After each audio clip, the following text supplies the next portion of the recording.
10. Hello, I'm Erin Zamrzla, the author of At Home with Handmade Books. And before me are a few examples of projects that you'll find in the book.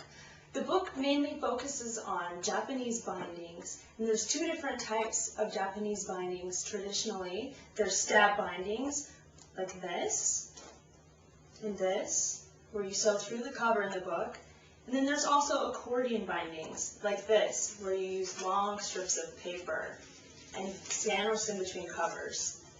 The projects in the book vary quite a bit because I wanted to show how you can use everyday materials and make them interesting and make a variety of projects. So one example is you could just use pretty papers to make a traditional binding like this, or you could go with something a little more interesting and use Ziploc bags as pages to hold scraps of paper, for example, for this project.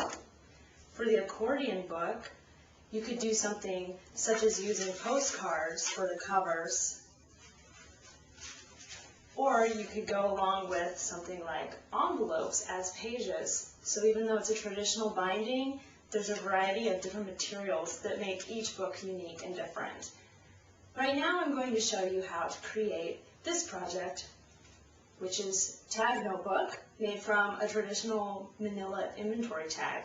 Very basic item, but turned into an interesting project using the Japanese 4-hole binding. These are the tools and materials that you will need for this project. You'll need a metal craft ruler. You will need a craft knife, and you have a choice between a small or a large craft knife. You'll need a pencil, a bulldog clip with some type of protective paper to protect your pages. You'll need an awl. You'll need a tapestry needle, and I recommend using a tapestry needle that has a blunt tip to save your fingers. You'll need a pair of small scissors. For your materials, you'll need 2 manila inventory tags. You choose the size and also whether you would like printing or no printing. You're going to need craft paper.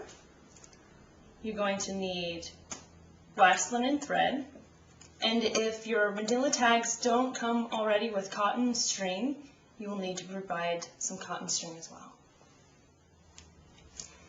If the tags have strings attached, the first step is to remove the strings and save them for later.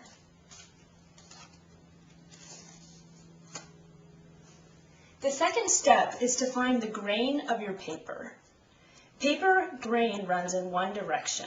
Every sheet of paper that you have has the grain of the fibers running in one direction, and you want the fibers to run parallel to where you stitch the spine of your book. To find the paper grain, gently fold your sheet of paper one direction and the other direction, and find which way it's easier to fold. As you can see, it folds easier this direction than this direction. That means that the grain of the paper is running parallel to the paper this way.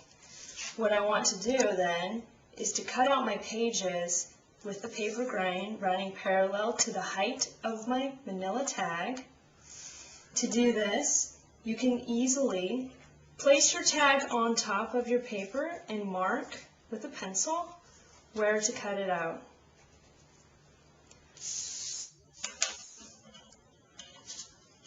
Use your metal ruler and your craft knife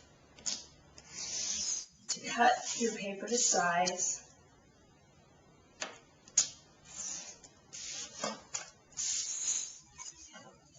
Your paper should be the exact same size as your manila tag. That way, once you sew your book together, the paper won't stick out beyond the edge of the tag. You'll want to cut 30 pieces of craft paper. Cut a piece of scrap paper to the same size as your covers and pages. Use this to mark with a pencil and a ruler to mark where the holes are for punching into your book. The first measurement is 3/8 inch from the spine. Measure and mark at the top and the bottom Then you can just simply draw a line between your two marks. Along this line, we'll place our 4 holes. Your first hole is 5/8 inch from the top. You'll mark another hole 5/8 inch from the bottom. You'll mark 2 more holes evenly distributed between the top and the bottom hole. I like to make an X at each hole so I can clearly see where to punch. Carefully line up the inside pages and the covers and clip at the foredge with a bulldog clip. Be sure to put a piece of small paper between your clip and your covers to protect them.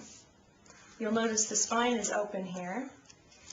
And to punch your holes, you'll place your template on top, hold carefully, and use your awl to punch all the way down through the entire stack of pages and covers from the top to the bottom.